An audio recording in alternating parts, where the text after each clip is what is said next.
오늘 우리에게 주시는 하나님의 말씀은 호세아서 14장 1절에서 3절까지의 말씀입니다. 호세아서 14장 1절에서 3절까지의 말씀을 교독하시고 마지막 절은 함께 합독하겠습니다. 이스라엘아, 내 하나님 여호와께로 돌아오라. 내가 불의함으로 말미암아 엎드러졌느니라. 너는 말씀을 가지고 여호와께 돌아와서 아뢰기를, 모든 불의를 제거하시고 선한 바를 받으소서. 우리가 수송아지를 대신하여 입술의 열매를 주게 되리이다. 다 같이요. 우리가 아수르의 구원을 의지하지 아니하며 말을 타지 아니하며 다시는 우리의 손으로 만든 것을 향하여 너희는 우리의 신이라 하지 아니하오리니 이는 고아가 주로 말미암아 긍휼을 얻음이니이다 할지니라. 아멘. 할렐루야. 오늘도 우리와 함께 하신 주님을 찬양합니다. 그리고 새벽을 깨워 기도에 향해 나오신 모든 성도님들께 하나님의 은혜와 평강이 함께 하시기를 기원드립니다. 한국의 동쪽에 있는 섬이 어떤 섬인지 아십니까? 울릉도에서 약 87km 떨어진 곳에 있는 독도입니다.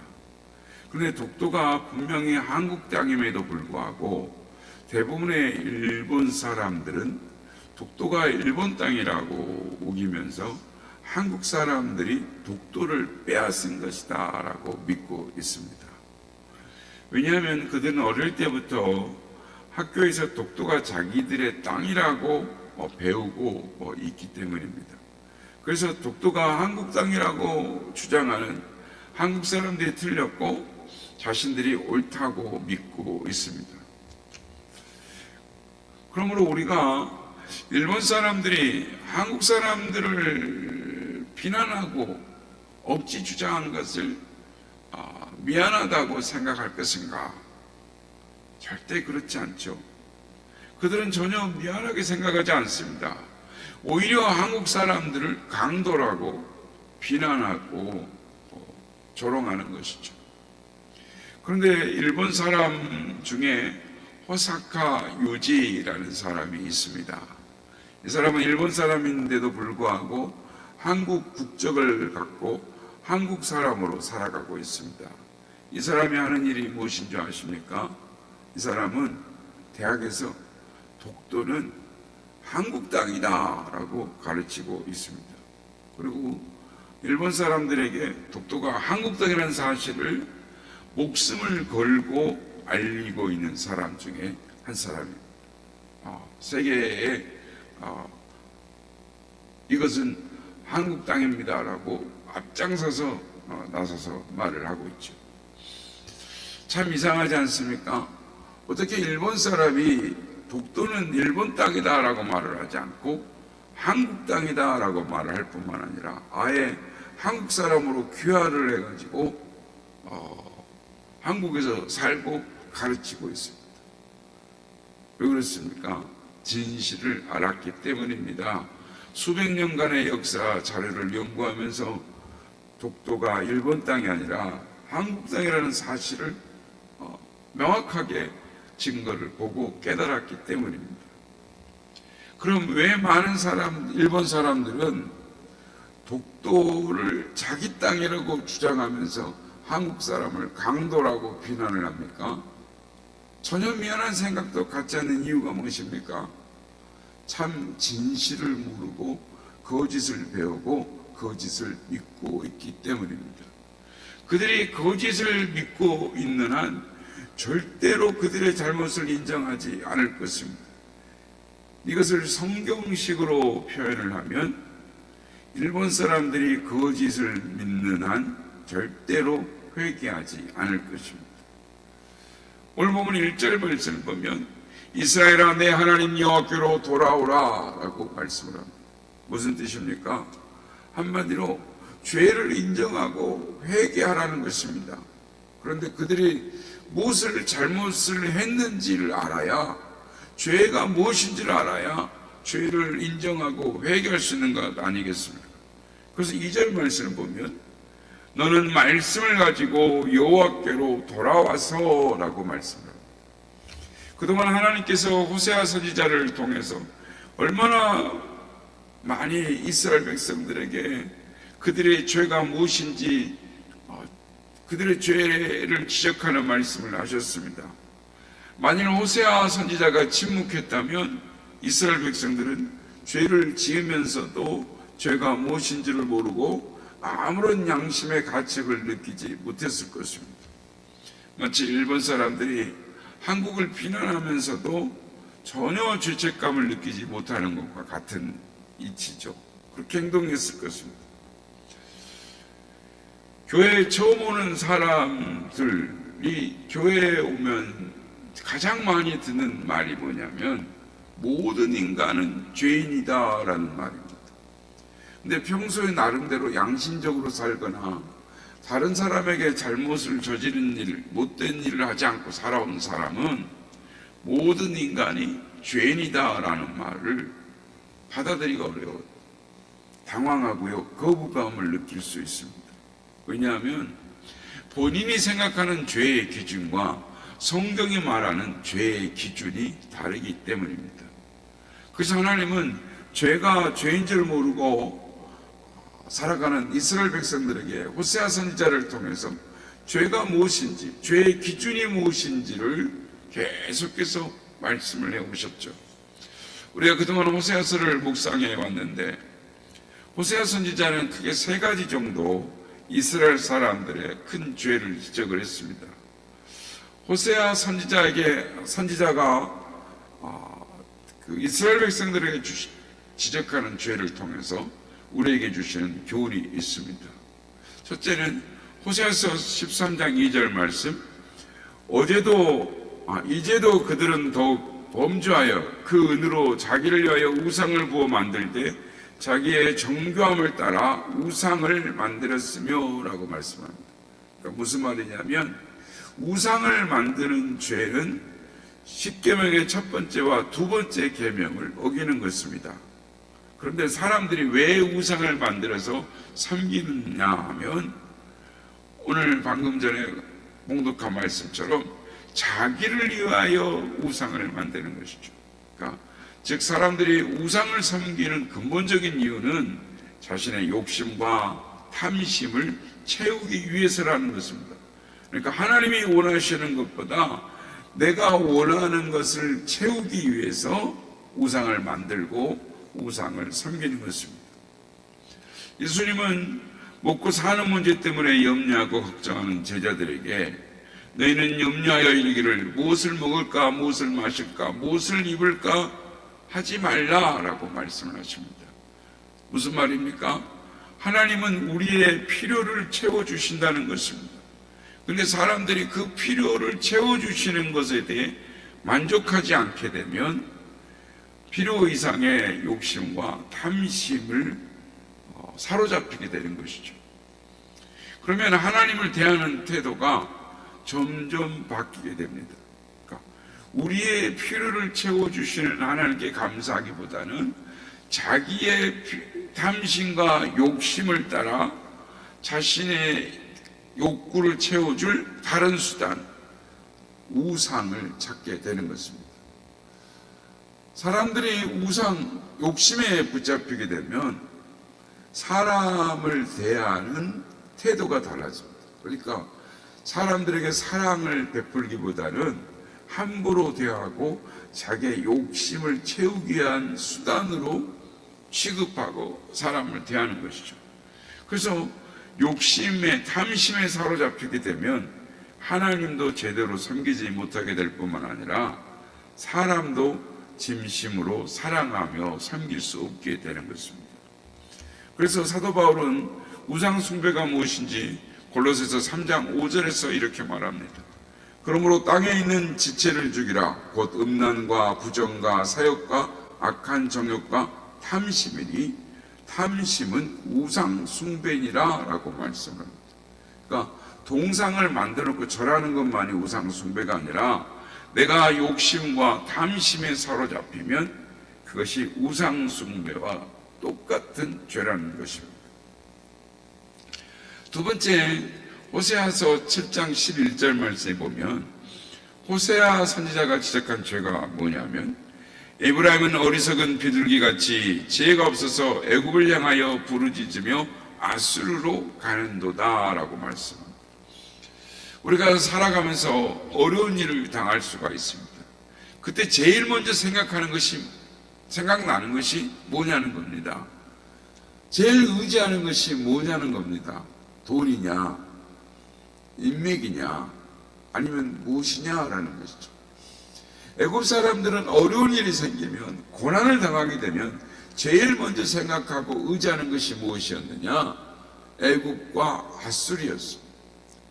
그들 나라가 자신들을 끝까지 지키고 보호해줄 것이라고, 도와줄 것이라고 믿었습니다. 그래서 결국 어떻게 되었습니까? 이스라엘은 애굽에 배신을 당하고 아수르에게 멸망을 당했습니다.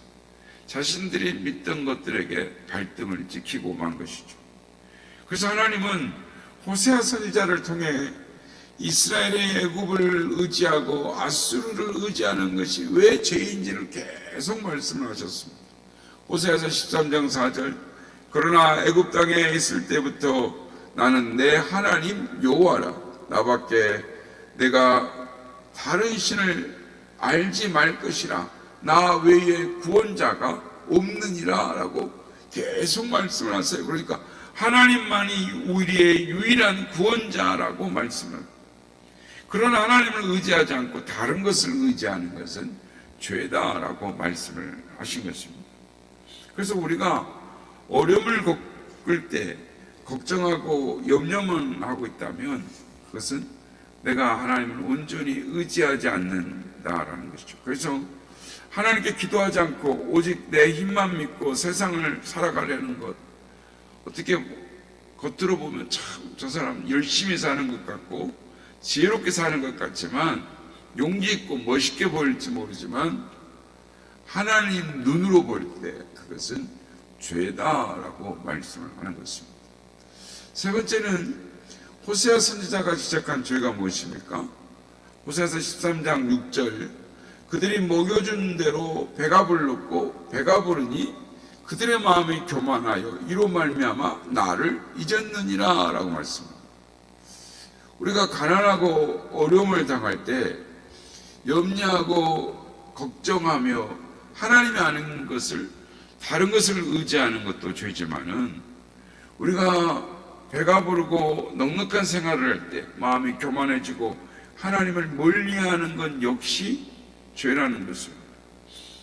가끔 보면 사람들이 어려움을 당할 때 하나님께 도와달라고 간절히 기도합니다. 그리고 그것이 응답이 되면 내 힘으로 된 것처럼 생각하고 쉽게 하나님을 떠나는 경우를 많이 보게 됩니다. 이제 더 이상 하나님이 필요가 없다라는 것이죠. 여러분, 하나님은 가난할 때만 필요하신 분이 아니라 일이 잘 되고 부자가 되면 될수록 더 필요하신 분이 하나님인 것입니다. 왜냐하면 교만에 빠지는 것은 우리를 멸망으로 이끄는 죄입니다. 가난하면 하나님을 찾는데 부하면 하나님을 찾지 않아요. 그러면 결국은 그가 구원에서 떨어지고 멸망으로 떨어지는 것입니다. 사람은 가난하고 고통을 겪게 되면 오망의 죄를 쉽게 집니다. 그러나 부자가 되고 일이 잘 풀리면 하나님을 모른다고 하는 교만의 죄를 짓기 쉬운 것입니다.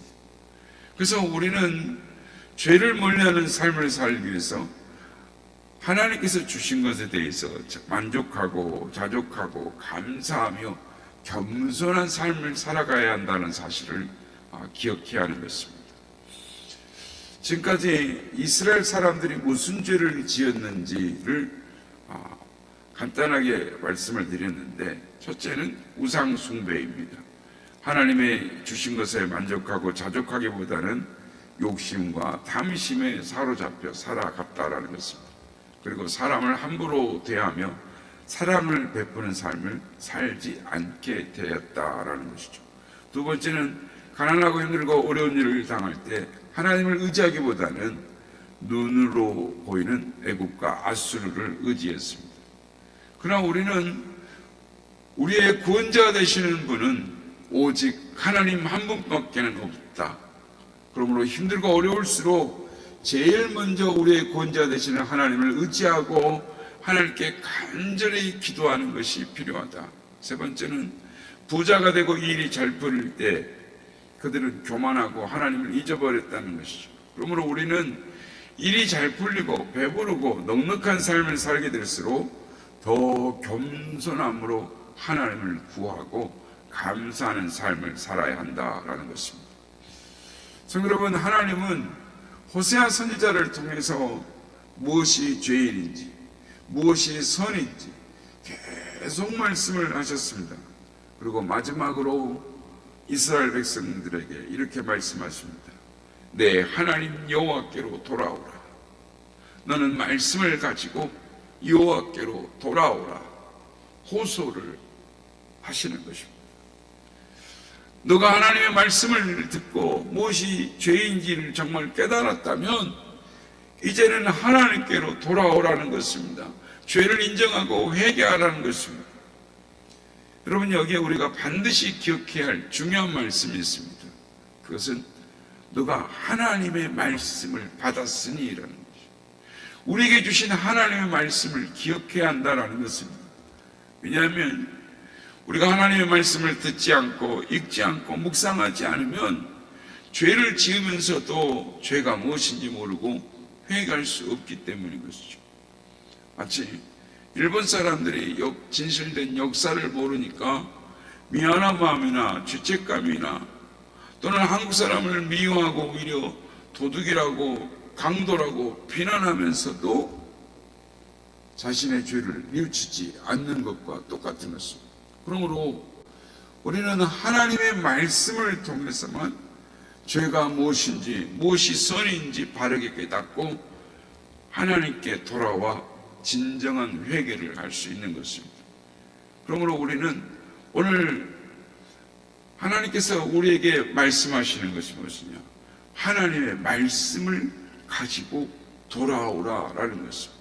하나님의 말씀을 기억해야 돼. 그 무엇보다도 하나님의 말씀을 중요하게 생각하고 사모해야 되는 것입니다.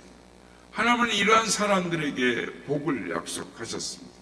바라기는 하나님을 사모하고 하나님의 말씀을 사모하고 말씀을 붙드는 우리 모두가 되시길 바랍니다. 하나님은 여러 말씀을 하세요. 그리고 호소하십니다. 돌아오라, 돌아오라. 그런데 무엇을 가지고 돌아오라고 말씀하십니까? 하나님의 말씀을 가지고 돌아오라라고 말씀하십니다. 이제 여름이 한풀 꺾였습니다. 이제 입추가 정확하게 지나고 이제는 가을 문턱으로 들어오고 있습니다. 하나님의 말씀을 가지고 하나님께서 돌아오라 말씀하십니다. 더 하나님의 말씀을 사모함으로 주께서 우리에게 주신 약속의 말씀에 축복의 주인공들이 다 되시기를 예수님의 이름으로 축복합니다.